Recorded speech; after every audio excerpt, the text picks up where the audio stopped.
اللہ تعالیٰ کی حمد و ثنا کے بعد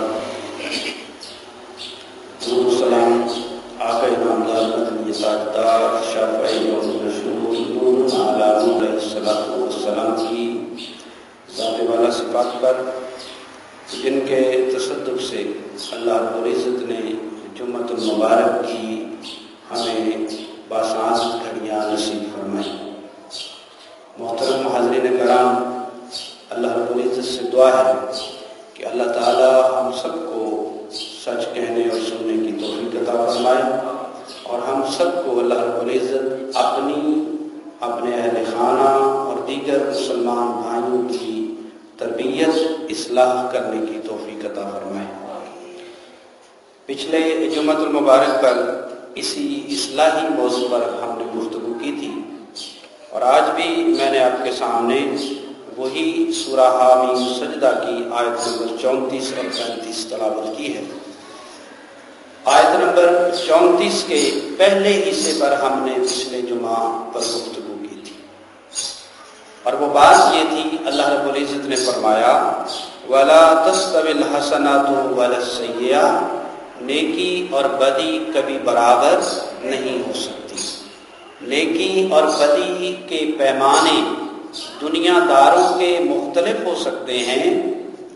دنیا داروں کے ہاں بدی ہو سکتا ہے نیکی کنسیڈر کی جائے، لیکن اللہ اور اس کے رسول صلی اللہ علیہ وسلم کی نگاہ میں اور علماء حق کی نظر میں نیکی نیکی رہتی ہے اور بدی بدی رہتی ہے۔ اور یہ بھی میں نے عرض کیا تھا، اگر کثرت سے لوگ برائی کو اپنا لیں، شرفا اپنا لیں، بڑے اپنا لیں، بڑا طبقہ جو معاشرے میں ہوتا ہے اگر وہ برائی کو اپنا لے تو وہ کوئی معیار نہیں ہوتا کہ یہ برائی نیکی میں بدل جائے گی۔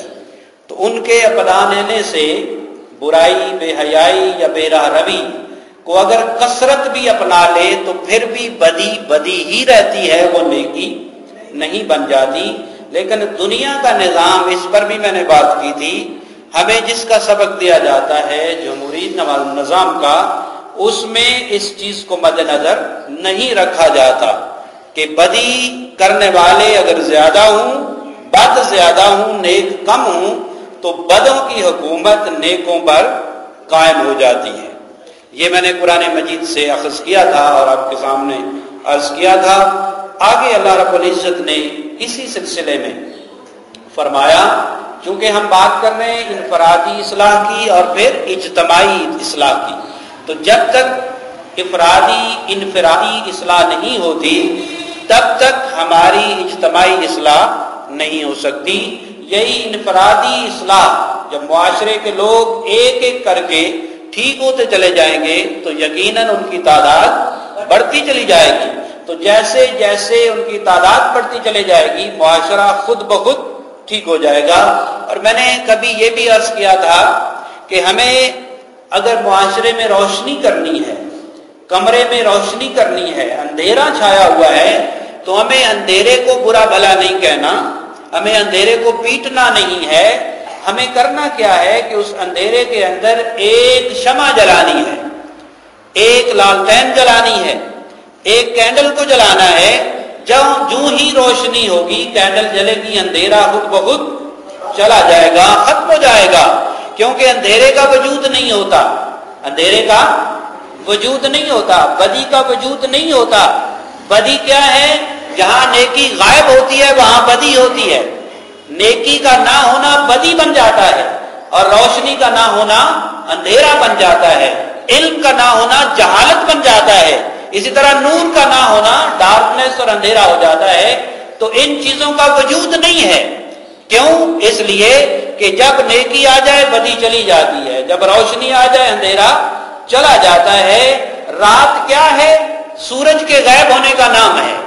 سورج غائب ہو گیا، رات آ گئی، سورج ظاہر ہو گیا، رات ختم ہو گئی۔ تو اسی لیے قرآن مجید نے ہمیں ایک اصول دیا ہے، قل جاء الحق وزهق الباطل، اے حبیب فرما دیں اب حق آ گیا، باطل چلا گیا۔ جب حق نہیں تھا تو باطل تھا، جب حق نہیں تھا تو باطل تھا، تو جب حق آ گیا تو باطل چلا گیا، ان الباطل کان زہوقا، اور باطل ہے ہی جانے کے لیے۔ تو اگر ہم نیکی کی طاقت کو پختہ کر دیں، طاقتور کر دیں، تو یقیناً بدی کمزور ہو کر راستہ چھوڑ دیں گی۔ تو اسی لیے میں یہ عرض کر رہا ہوں کہ ہم انفرادی طور پر اپنی اصلاح کی فکر کریں۔ جب ہماری اپنی اصلاح ہو جائے گی یا اصلاح کی طرف ہم گامزن ہو جائیں گے، اللہ توفیق اور ہدایت ہی بخش دے گا، تو یقیناً پھر ہم دوسروں کی بھی فکر کرنا شروع کر دیں گے، اہل و عیال کی فکر کرنا شروع کر دیں گے، اپنی اولاد کی، اپنے بیوی بچوں کی ہمیں فکر جو ہے وہ لاحق ہوگی۔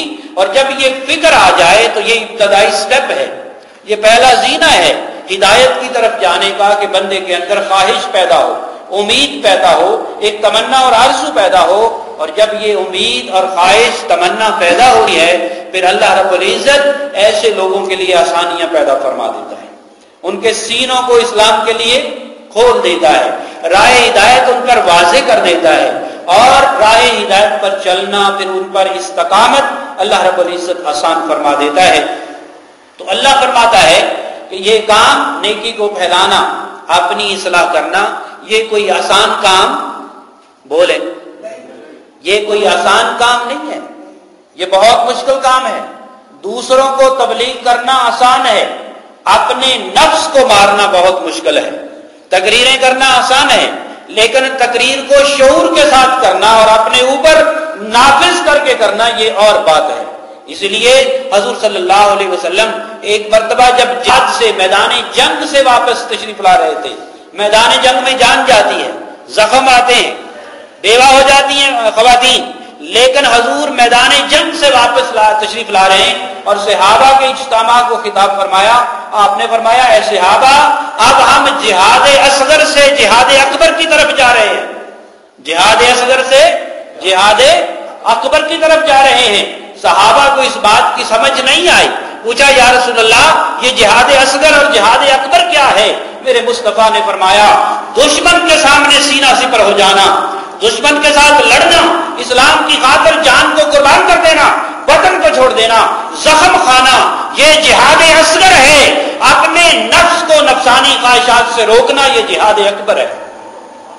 اب ہم شہر میں جا رہے ہیں، اب ہم مدینہ میں جا رہے ہیں، اب ہم بیوی بچوں کے پاس جا رہے ہیں، کاروبار میں جا رہے ہیں، اپنی زندگی کی رونقیں بحال کرنے جا رہے ہیں، اور وہاں اپنے نفس کو روک کر رکھنا، لالچ سے، حرص سے، بخل سے، اناٹ سے، رشوت سے، غیبت سے، چغلی سے، ان ساری باتوں سے مسلمان رک جائے تو یہ جہاد اکبر ہے۔ یہ ہی کام بہت مشکل ہے، دوسرے کام آسان ہے، دوسرے کام آسان ہے۔